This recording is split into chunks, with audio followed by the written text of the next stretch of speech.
que el president de la sala, el senyor Barrientos, està actuant correctament. La directora d'una escola que es va negar a lliurar...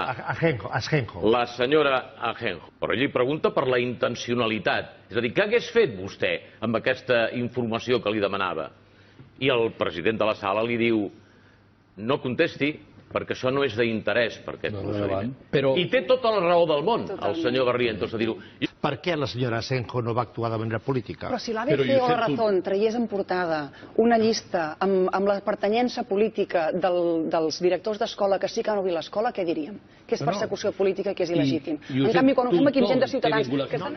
La intencionalitat que jo tingués no era cap. Miri, si jo hagués tingut aquesta intenció, quan la senyora Llobet em diu: però tu això no li ensenyaràs a ningú, jo li vaig dir sí.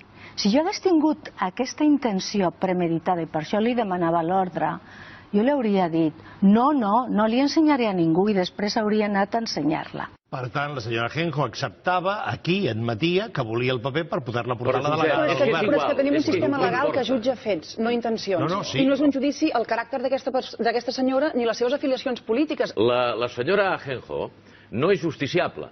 És a dir, no se l'està jutjant a ella. Exacte. Ella està fent aportació d'un testimoni.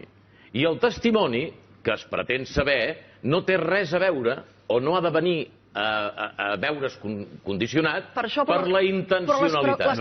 Perquè no la jutgen amb ella. Les preguntes el que fan és obrir un judici contra ella. I a mi això em sembla molt poc democràtic. La seva intencionalitat és indiferent. No, és que la seva intencionalitat es pot esbrinar o no.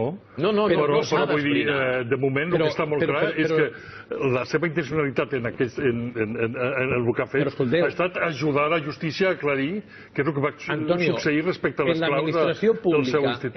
No és que la senyora Ajenjo tingui un problema, és que el problema l'han de tenir tots aquells que no van demanar per escrit que les donaven l'ordre de que donessin les claus.